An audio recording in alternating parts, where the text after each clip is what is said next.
Hello, everyone, and welcome to another episode of Friday Conversations. Now, today I'm joined by Emma Davies, who is the Vice President at Cilex, but also has just started telling me, so many interesting things about her life over the last few years. So she is going to tell us more in this episode about her journey into motherhood, the highs and lows of that, mental health challenges and physical health challenges she's had over the last few years, and how those prepared her for lockdown and helped her to deal with lockdown. She's also a fan of authenticity, which you all know is the subject of my book, so I hope we're going to talk about that. And she mentioned to me that she's also written her own book called Take My Hair But Not My Humour, so I hope we're going to hear more about that too. But Emma, I'm sure I've left out some other bits and bobs, so do tell everybody a little bit more about you. Thanks ever so much, Hannah, and thanks ever so much for having me along. So I think that was a pretty good introduction to start with, so thank you ever so much. I'll start off by saying, obviously, I am a lawyer. I never set out to be a lawyer. I had no aspirations to become a lawyer. It wasn't something I wanted to do from a young age. And actually, I'll be honest with you, I didn't know what I wanted to do. I just know I wanted to help people in some way, whatever that may look like. I don't remember if you remember when you were at school, you could put, this was back in the 90s, so you could put information into a computer and it would spiel out what it thought that you might be, what you might want to do as a career. Yes. What did yours say? First off, a train driver. I think on the basis that I like to travel, so I've never been interested in trains either, so that was the first thing. Bank manager was the second thing. Not particularly good with figures, so I'm not sure where that one came from. The third one, a bit better, a manager of a travel agent, so I suppose it had a little bit on the nail there with that. But I really didn't know what I wanted to do, but I knew I wanted to go to university. And I was really interested in travel, and I thought maybe I'll work for a tour operator when I'm older. So I went to university. I have a degree in tourism management, or my deck chair degree, as my husband lovingly calls it. But actually, it was a really interesting degree, and it was really well-rounded because we had different modules in finance, economics, law. So you can see the tenuous link there to becoming a lawyer later, all sorts of different things. And I loved university. I did a lot of traveling. I realized then I didn't want to work for a tour operator at the end of it. So I left university and I thought, all right, what should we do now? Randomly got a job for Kellogg's as a territory manager, completely random. Turns out I'm not particularly good at sales, or don't really like sales. So that a sales job wasn't the job for me. So I left Kellogg's. I then went to work for Reuters as a market analyst. Completely. I know my CV reads like a patchwork quilt, but I tried lots of different things before I finally found what I was interested in. But it was really interesting working for Reuters. And actually, I got the job because I could type really quickly, and was very quick at data inputting, got a substantive role, was going to requalify. But then in my mid-20s, I was made redundant. So it was at that point, my first turning point, if you like. So I'd had lots of different roles over the years, retail management, working in bars. And I thought, come on, Emma, what is it you would like to do? Focus. So I thought back to when I was at university, and I really enjoyed psychology or law. So you can guess which route I took. So I thought I will take a job as a legal secretary first to see if I like law and if law likes me.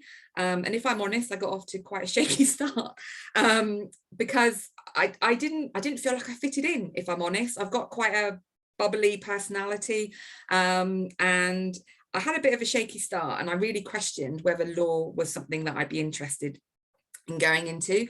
So the second law firm I worked for a female barrister doing civil litigation, and a female solicitor doing family law.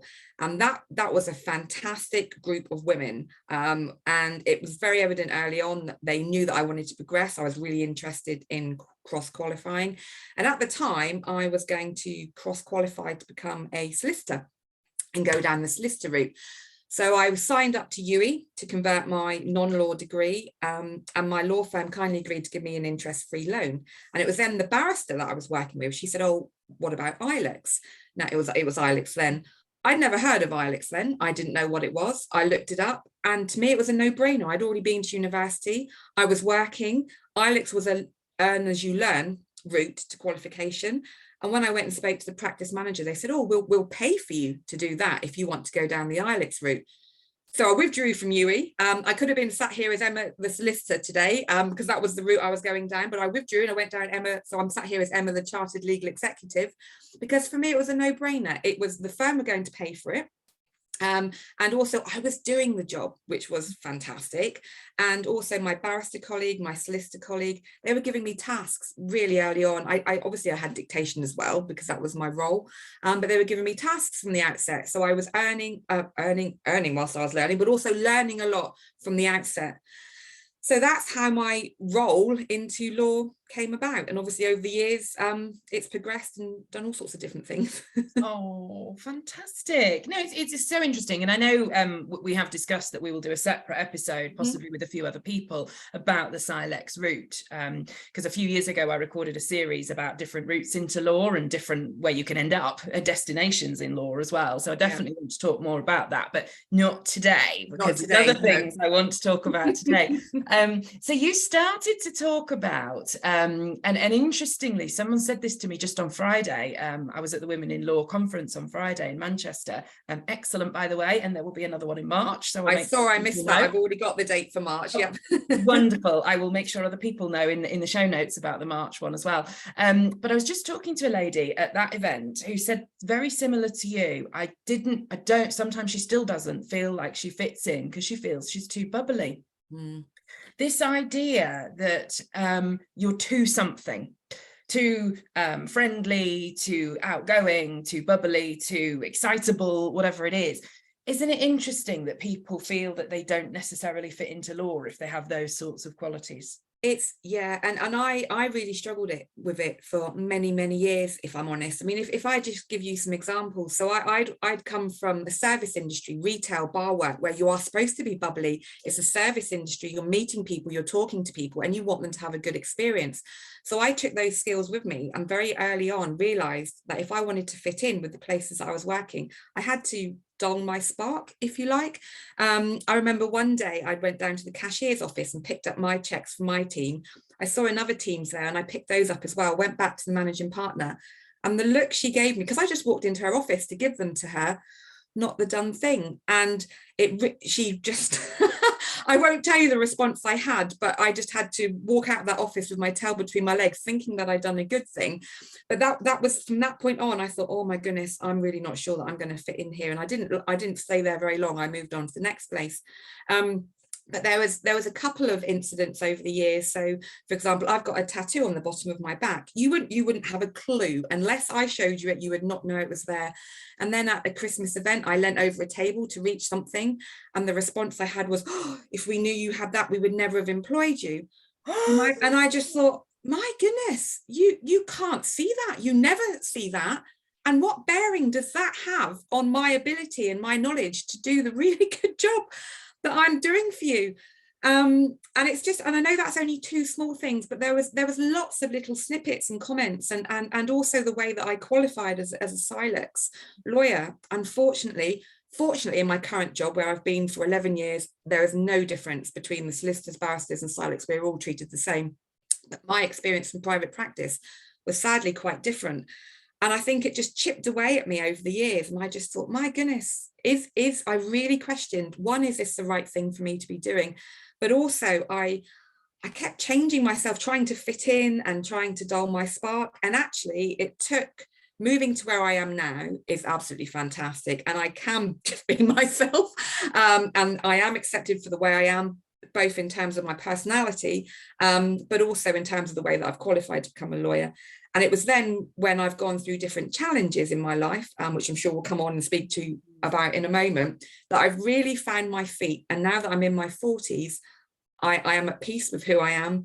And I know I'm not going to be everybody's cup of tea, and that's fine. You know, I know the people who want to be surrounded and input with me. That's absolutely fine. You can't get along with everybody, and that's okay. You don't need to change to fit in with other people. Yeah. Oh, if you were there on Friday, you would have heard me say all those sorts of things in my authenticity keynote. So I couldn't be nodding harder with what you're saying. It's it makes me sad, and it's sort of why I do a lot of the work I do, that after all these years we still haven't come further. I mean, even just this weekend we were sharing on LinkedIn, a few of us, different posts about when we were told you had to wear skirt suits to interviews, you know, and and someone else was telling me a couple of weeks ago, I remember some ethnic minority colleagues saying when they go to a business development and networking events, they still feel they are treated differently. Some people don't come and talk to them, or they leave talking to them straight away. And just hearing, and the Cilex experience, you know, that I have heard that some people have, where there's this differentiation of treatment,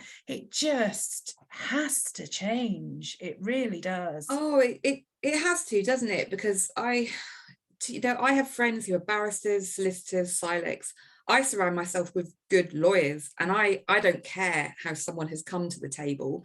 The important thing is what you bring to it. How you got, everyone's journey is unique and different, and it's fab that you've had different journeys to get there.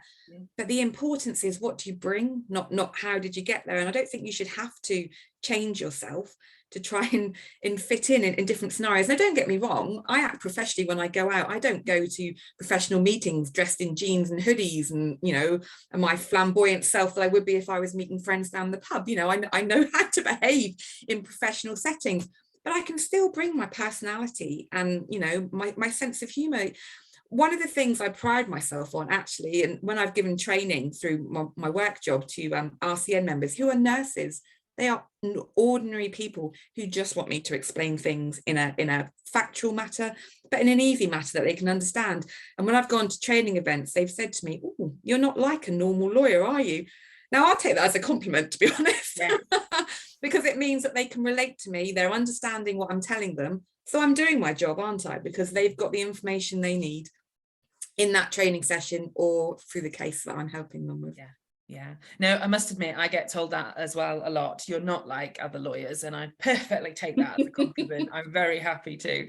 And you know what? I think there's a lot more of us out there that with the right support and encouragement and confidence can be themselves more. I think they are. I think there are. And also I'm very conscious that I have a telephone voice as well. And for a long time, I was really self-conscious because obviously I've got a West Country accent and a lisp.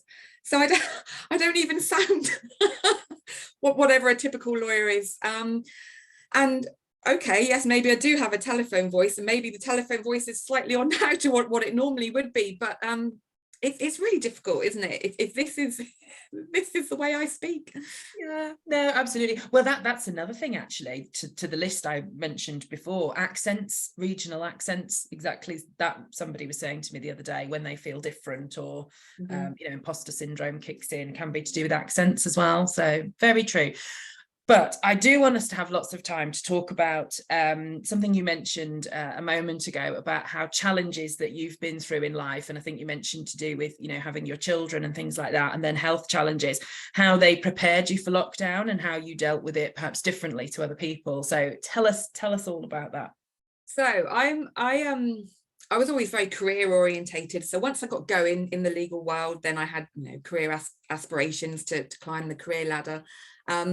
I had children later. So I had my first child when I was 34, Toby, and it hit me like a train. There was me, this former, and I say former, perfectionist, overachiever. And I thought having a baby would be easy. No experience of babies. I didn't even babysit. I was quite old when my brother had children as well. So I had no experience of children.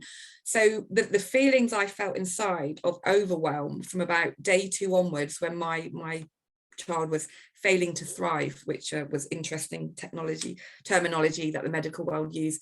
So I just went into this obsessive downward spiral of just feeding him, sleeping, not sleeping on my part. And very quickly, the wheels started coming off, but I was too ashamed to tell anybody that I wasn't coping. So I internalized it all. To the outside, I was still smiling, still the same bubbly character, but what was going on inside was very different. And I found childhood with my son very, very difficult in the years. I was really lucky to have a year off work. So I went back after maternity leave and I thought, right, now I'll slot back in. I'll be a mum, I'll be a lawyer, and this is what I'm going to do. I went back 3 days a week. Really difficult juggling a caseload of work Monday, Wednesday, Thursday, because you go in. He was quite clingy, so I would leave him there. I'd just have to walk away in tears, and I'd go into the office and go in the toilet, sort myself out, go in, be a lawyer for the day, dealing with really demanding issues. Then straight away there's a rush to get back and pick him back up. convert back into mummy mode, and it was exhausting. And then I'd have this real, on a Monday, right, I've got to get everything done because I'm not in on Tuesday. Then when I was with him on a Tuesday, I felt guilty because I was thinking about work and the things I needed to do. And I really struggled, if I'm honest, Hannah. I found it so difficult, and I didn't tell anybody, and I was getting more and more tired. At the same time, that's when I joined Cilex Council. So I've done a stint before the one that I'm on now. So I sat on the old style Cilex Council for 3 years. And it got to a point where I had to come off. I just couldn't do it. I had to make a choice. It was the right thing, but the wrong time. And my family had to come first then. And I started having panic attacks. I started getting really muddled. When I was off on maternity leave, I couldn't string a sentence together. And so that the overwhelm, I thought, my goodness, if I can't speak now, how on earth am I going to be articulate and go back and start drafting things? And I was really worried. Whereas before I was really articulate and I could, hold decent conversations, I couldn't even remember things now. And it was really tricky. So I started having panic attacks, and it got to the point I thought I need some time off work. And luckily it coincided with the Christmas leave period. And I phoned our employee assistance program, and I didn't even know where to start. So actually I'd made a whole list of things. And the poor woman who answered the phone, she was wonderful. I literally just got it all out. That felt very cathartic, actually, just releasing it, because I hadn't told my employer, I hadn't told my husband or my mum. I just kept it all in. And also because I was really worried that in the early days, someone would take him away from me. I had this real, if I say anything, I'm not a good enough mum. Why am I failing at this? I've never failed at anything before. And I wasn't, of course I wasn't failing. But I didn't know any better, and I was too scared to talk up. So I had some counselling, had all different things put in place. And actually, by the time I got round to my counselling, I'd already made some shifts. I realised I needed to start doing things for myself. Of course, when everything was getting overwhelming, I gave up going to the gym. One of the worst things I could have done, because that was a bit of time for me. And I just gave up everything for me because I was like, I haven't got enough time. And it felt like I was wading through treacle. But I realised I had to make a change, needed to make a change for me and for him and for family and for work, and had some counselling. First time I've had counselling, wonderful experience, so good. And I've had it again since a couple of times because it's wonderful. We're going to get some more. just talking and just getting it out. I mean, I don't have it now. I have a career coach now, which is fabulous as well. And I think just talking to people, letting it out is, once you let it out, it's like, oh, that release, well, that's all out. Get it down onto paper. Now I've got a plan. So that was the first thing, and the first aha moment in my head when I thought, I cannot carry on like this. Changes need to be made. And then I came round to the idea of, could have a second child, because I was adamant I was stopping at one. So there's a 4-year age gap between mine. But when I came round to having Chloe, I was in such a better space because I'd worked out everything, and I had all these ideas of what I would do and what I would do differently. So with Toby, the feeding was really difficult, and I had to give up breastfeeding after 4 weeks. So for months I was racked with guilt that I transferred to the bottle. So with Chloe, I thought, right, I'll give it another go. If it doesn't work, we'll go on to the bottle. And I did everything I possibly could, got extra help, didn't work again. Onto the bottle, boom, done, moving on. Completely different experience. My regret was that I'd wasted so much time with Toby, with the guilt, with Chloe. I wasn't going to do that. So it was a completely different experience. And I also got a coach during that experience, and I started blogging and getting my crazy thoughts in my head out there on paper. And I felt that was a really brave thing to do, because all of a sudden, all the things that I was afraid to talk about, I thought, well, hang on a minute, if I was feeling these things, but I was afraid to talk about them, perhaps I'll just get it out there. If anyone reads it, lovely. If they don't, doesn't matter. It was a thing that I wanted to do. And it was lovely to get it all out, get it out onto a blog. And there was a little bit of traction. I'm not the next Unmumsy Mum or any of the other famous mum bloggers, but it was great to get it out there. And if I made a difference, then fab. But it was a real shift in mindset for me going through that whole experience. And then when I went back to work, it was the year that I was turning 40. So again, I think that's another milestone moment in someone's life. So I had all these different things I wanted to do in my 40th year. I had a bucket list of 40 things at 40. I needed to lose weight because I was about 3 stone overweight. I wanted to do that for me, for health reasons, not because of the way I looked or anyone said I should. I was turning 40. I was going to get my career back on track. And the first 6 months of the year panned out really well. So I lost 3 stone with Slimming World, which was brilliant. Had my 40th birthday. I really felt that I was finding myself. I knew who I was. In my 30s, it was about having the children, the career. I was a little bit wobbly, a little bit all over the place. But in my 40s, I really felt that I was starting to know what I was about, what I was doing. And it was going well until I woke up one morning, happened to yawn, stretch, just went like this and found a lump underneath my right breast. And I thought, oh, that doesn't feel or look good. And my husband said the same. So I went off to the doctor that day, got a referral. 2 weeks time, I was told I had breast cancer. And I cannot tell you the fear I felt in that moment. It was completely out of the blue. There's no history of it in my family. And it was just awful. I can remember that day like it was yesterday, and I just thought, my goodness, my kids are going to grow up. Sorry, I still, whenever I talk about this, I still get a little bit emotional, because it was obviously I've come out the other side, plot spoiler, everything worked out well for me. But it was just the most horrendous moment ever. And I'm quite matter of fact. So one of the first people I phoned was my boss to say that I'd be in on Monday. This was the outcome, and we do a handover, and we get the wheels rolling. And I was adamant I was going to carry on working.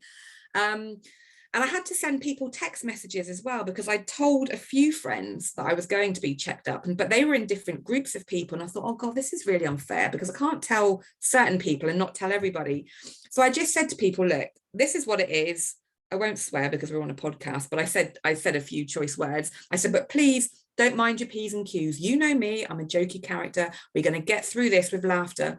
I don't want to lose people, because I know in difficult situations, you don't know what to say. Then you leave it too long, so then it gets awkward. I said, so come on, business as usual. We're going to carry on. We're going to get a plan. We're going to sort this out. And don't get me wrong, I was terrified as well, but I thought, right, no, I'm going to take control of this. Going to set the boundaries and the rules. This is how people are going to react. And actually people said they really appreciated that, because then they knew where they stood, and they knew that they could continue being jokey with me. Don't get me wrong, it was completely serious. It's not a laughing matter to have cancer, but the way I wanted to deal with it, I was giving them permission to laugh about it with me, and that was the humor was what was going to get us through. So I think because I had done all that work on my mindset, I've read loads of self-development books, I'd had the coaching, I'd had the counselling. Actually, ironically, when I get diagnosed with breast cancer, physically and mentally, I'm in the best shape of my life. So the experiences that I'd led up to it obviously happened for a reason, because then I think that's the reason. It wasn't an easy process at all by any means. I was off work for a year going through chemotherapy, had a lumpectomy and radiotherapy, but I think the way that I prepared myself and then broke it down, had the end goal was to live, that it was a very simple goal. It was not, I was not going to die from this. And then to like work back with smaller goals. So chemotherapy, the first lot of goals was 12 weeks weekly. And I brought my friends along. Every week I had a different friend with me, and we laughed and joked, and the nurses said they'd never seen anyone quite like it. And it turned into this really quite comical experience as well. And don't get me wrong, I was terrified at the start, but actually once I got going with the treatment, and I knew it was working quite early on, so I was really lucky in that respect. I was like, right, okay, it's working. You're not going to die from this. This is hard, but you can do it. Let's break it down week by week. Every week I took a different friend, and I called them the chemo sitters. And each week I did like a little mini blog out to my friends. And then each week they tried to outdo the one that went before. So I had bingo on the ward. My friend who's a beautician, one day I was sat there having my nails done on the ward, plugged into the NHS electricity socket. Why not? And why not? And each week it just got more and bigger and bigger. And I was sending these little mini blogs. And then that's where the book idea came from. Because to start off with, I was journaling, because I find it really cathartic to get my mixed up ideas out of my head down onto paper. And also I like to write 3 things that went well at the end of each day, because even if you've had a really difficult day, you will even if you can't find 3 things, you'll always find one thing that's gone well that day. And for me, going through illness, it was even if I woke up and got dressed winning that day. And then the little blogs and friends said, oh, you're funny, you should write a book. And I thought, do you know what? I bloody well will. I've always wanted to write a book. And this, because I already had a journal going anyway, with my thoughts and ideas. So it kind of, my book is a kind of, and there it is, look up on the bookcase there. It kind of turned into a Bridget Jones style diary, but someone going through cancer treatment. And first of all, I wrote it for me. So it was my journey. It's written all how I would speak. Then I thought, right, I want to capture all the lovely messages from my friends and family. So there's loads of that in there. But then I thought I could actually help people with this. So I made a list of all the things I wish I'd have known from the outset. And I wrote topics about anxiety, fear.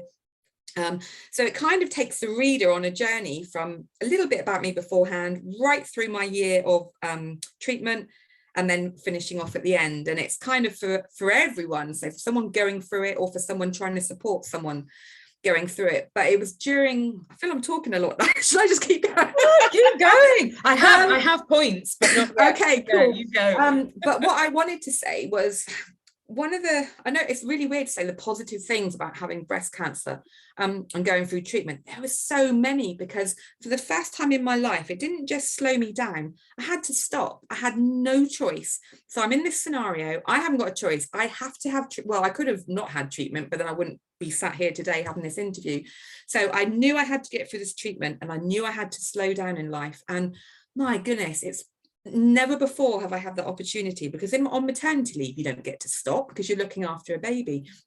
But in this scenario, Chloe went to nursery, Toby went to school. I had all day, every day, to do what, some days I didn't get out of bed very poorly, but other days I would go for a walk, very slow walk around where I lived, or I would go and have cake with a friend or with my mum. It's actually quite exhausting even having cake when you're on chemotherapy, but I soldiered through nonetheless. I hope it was I good could cake. just be my authentic self, which was what was amazing, because I was always this perfectionist, people pleaser. Oh, I've committed to that, I must do it. Oh, I don't feel very well, but I've said I'll do it, right, so I'm still going to do it. People said to me, oh, Emma, if you don't feel very well, just cancel. I cancelled things. Shock horror. No one cared. I was late for things. Again, no one cared. I was like, hang on a minute. I've been living my life 100 miles an hour trying to please other people. Actually, I'm going to be more picky about who I spend my time with and the projects that I work on, because actually the priority is me, my family, and my friends. Of course, work's important, and it is, and sometimes you do have to sacrifice that for a one-off project or whatever. But I completely switched my mindset again, and it was a really liberating experience to go through. And thank goodness, obviously I've come out the other side, which I'm so grateful for, and thank my lucky stars every day. But it taught me so much. So when it came to lockdown and everyone is losing their mind straight away, I thought, hang on, I'm trained for this. I'm in the right mindset. I've been isolating. Well, I wasn't isolating, but I've been away from people and being cautious of people for a good 7 or 8 months before, lockdown happened. And also, we can't control this, because this is happening to us. A bit like cancer, it was happening to me. I couldn't stop it. Lockdown, we couldn't stop it. But what we could do was react differently and change the way we felt about it. So be cross, feel all the emotions, the anger, be scared.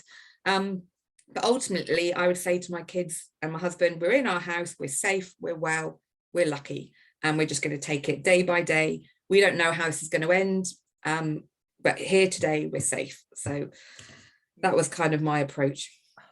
And breathe, Emma. Yeah. Well, you can breathe for a minute, because there's so much in there that I would like to just pick out for people to listen to. Again, I really hope a lot of lawyers, non-lawyers, people perhaps who are going through illness listen to that, and the absolute wisdom that you've shared there.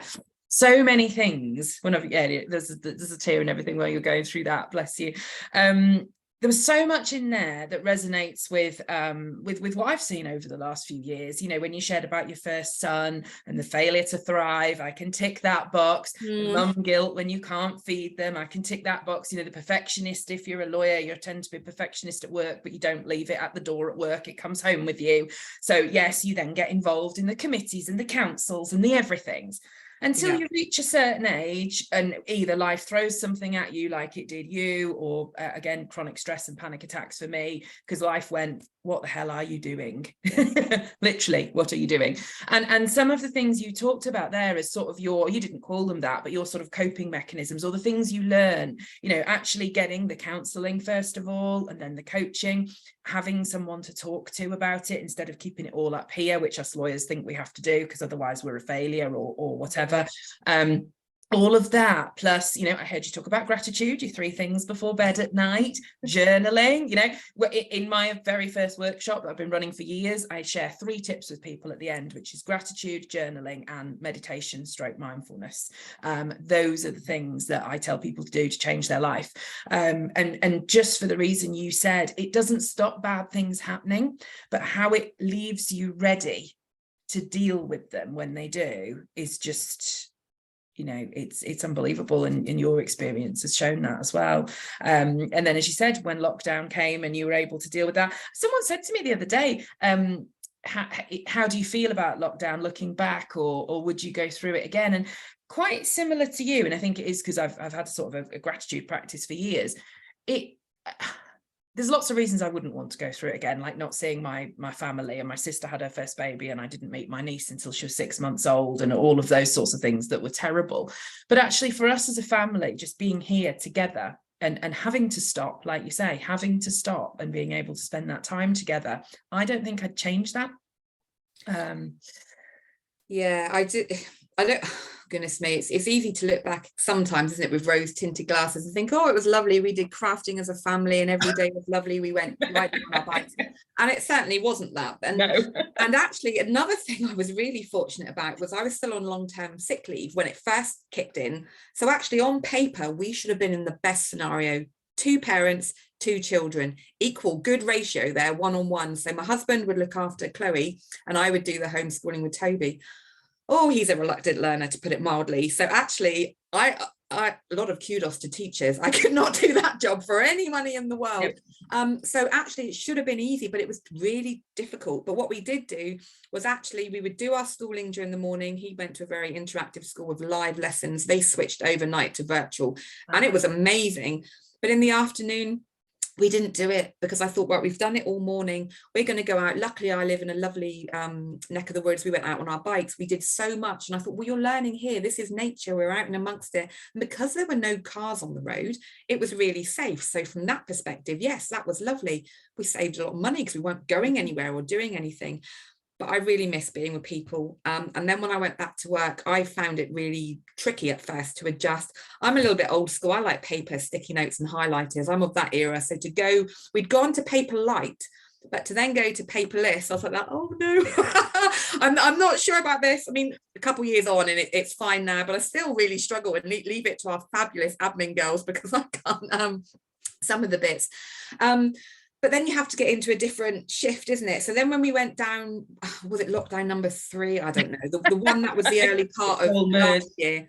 That was very different then because although Chloe had gone back to nursery, Toby was at home, I was back at work, and I split my working day. So I started work at 7:30, did a bit of work, then went off and did the homeschooling with him because I had to sit and watch the lessons and help him the way the teacher had taught him. So we did that, and then in the afternoon I'd be back to being a lawyer. He had to fend for himself.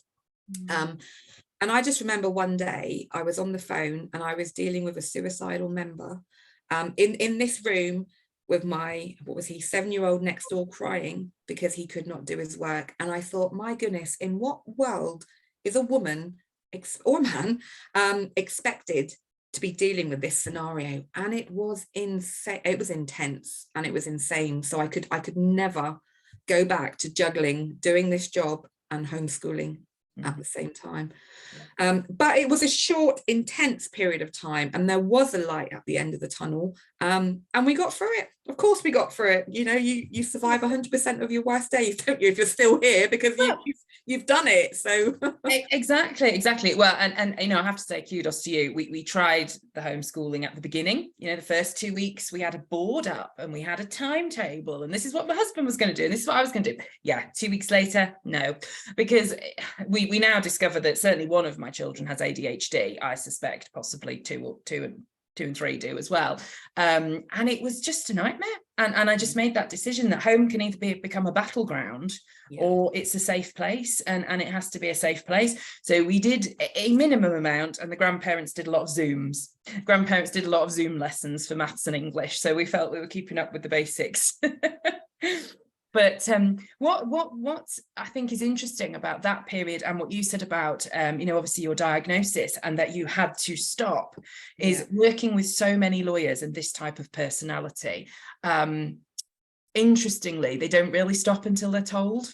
Because we never have we? I think we're our own worst enemies, and I think we're very good at giving out the advice, and I hear myself even speaking to colleagues as well. I can hear myself giving them the advice to slow down, take a break, and I don't follow it. So yeah, it took that to really make me stop and think, hang on a minute. And it's easy to slip back into it, isn't it? When you have a life-changing experience, whether it's the treatment or going through a pandemic, and then things start returning to normal, it is really easy to get sucked into your old ways. But I know I start slurring my words when I start getting tired, and I'll start mixing them up, and I'll start becoming more muddled. And I know that to me is my trigger, and I know that I need to slow it up a little bit. But however busy I am, I still go to the gym a couple nights a week just for my release, to have my downtime. What I find really tricky sometimes is being in this room, which is obviously my home, going out that door, and then I'm mum on the other side of that door. And so one of the negatives, lots of positives came out of lockdown: the flexibility, the hybrid working, just the way we work a lot quicker. I'm a lot more productive working at home. I can get my head down. I'm very distracted in an open office, not from wanting to talk to everybody every 5 minutes, but from the general noise. So I have to put headphones on. But I did miss the commute. Even though mine was small, it was still the switch off from lawyer mode into mum mode. So I do find that difficult sometimes to I'm just going to open that door. Oh, there's some washing to do now. No, it's lawyer mode at the moment, not doing your washing. So I do find that tricky sometimes. But I miss people as well. I like, and this is all good, virtual, meetings, but you learn so much in the office as well. And if someone's having a difficult conversation, I'd be one of the first to go up afterwards. Oh, are you all right? Or when you're at home, you can feel quite isolated. You might not necessarily reach out to a colleague, and then it's in your house as well, isn't it? The stress of what's happening. Yes, yeah, it's very true. And I really think that we take, whether we're introverted or extroverted, I think we do take energy from other people. Yeah. And I think, and motivation, certainly, my motivation comes from spending time with other people and talking to them and bouncing ideas around and things. And I think being on your own, all of that becomes a lot harder. Yeah, it knocked my confidence a bit, if I'm honest. And I also started second guessing myself, because I'd been at home for so long. I thought, oh goodness, is that the right course? It's the right advice. And then so I'd speak to a colleague, and whereas when you're in the office, you hear new things as well, don't you? Think, oh, that's a good tactic, I'll try that next time. And you do lose that working from home. Yeah, no, I agree. I spend a lot of time talking to teams and firms about the whole hybrid world, and yes, it's great, and yes, it's got a lot of positives, but we still need that human connection a certain amount of time in the week, I think. Yeah, it's so important. So we've talked about so many things. It's just been brilliant. If I was to ask you what do you think is your sort of biggest learning or biggest point you would like to get across to others? Now, whether that's from the lockdown experience or your health journey, it doesn't, any would be very welcome. Yeah, I think it is just, I mean, I know you talk a lot about this, and I can't wait to get started on your book, actually, because I have got it now. But to just be your authentic self and just be you, there will be a fit for you somewhere. Like I say, I tried different places, and before I found, where I work now, Royal College of Nursing, that's where I've been for 11 years now. I'm accepted for who I am. With Cilex, I now sit on the professional board. They accept me for who I am. And like I said, I was on the Old Style Council for 3 years, came off. And then after I'd gone through treatment, I was approached again and asked, might I like to consider coming back on? So I was really flattered by that, because I thought, well, I must have made a good enough impression the first time round to be asked to come back. But I needed to know what had changed in terms of, and it's all virtual. So that completely cut out the traveling, which made things a lot more accessible. So what I would say is just be true to yourself, because in this role as vice president, I've been doing it for 4 or 5 months now. I don't know, time flies, doesn't it, when you're having fun? But I was told, here's your remit, member engagement, go and speak to members.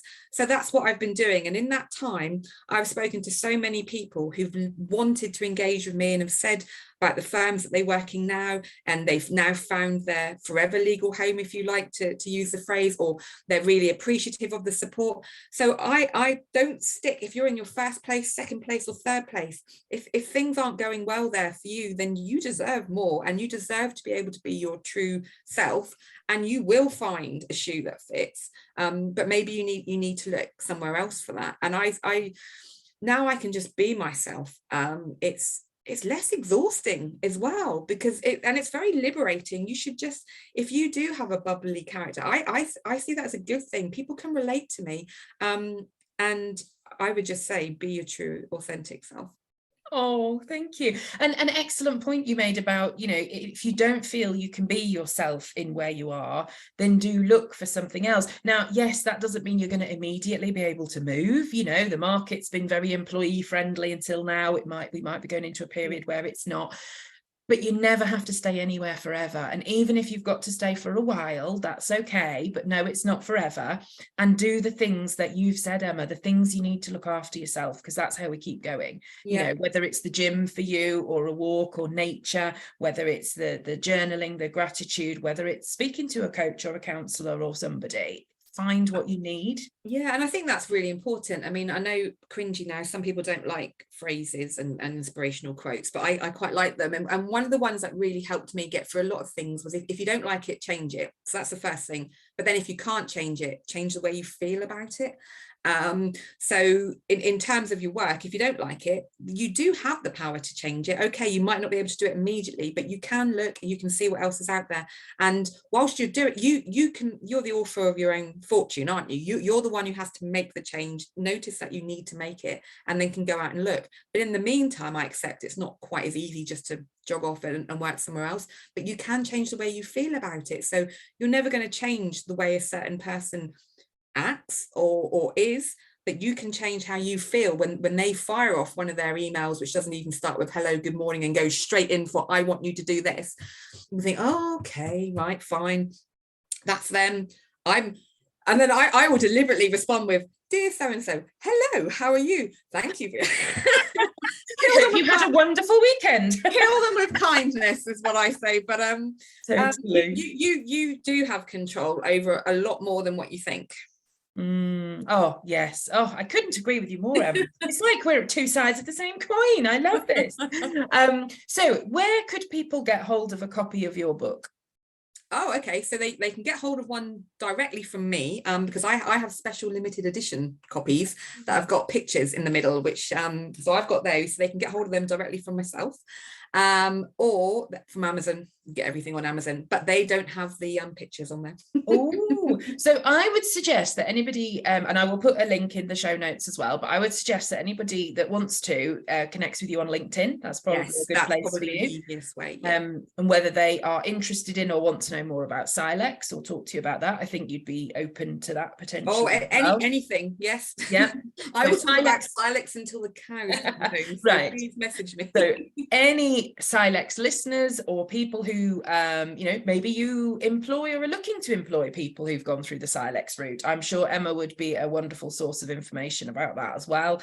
And yes, if you're going through a period of ill health, or friends or people you care about are, then I think this book sounds absolutely amazing. I'm going to have to get hold of a copy. So yeah, thank you so much, Emma, and I look forward to having a chat probably in the new year more about the Cilex route. But I've really enjoyed talking to you. Thank you. Thank you so much. And thank you for all the amazing work that you're doing as well. I look forward to seeing you in person at the Women in Law event next year.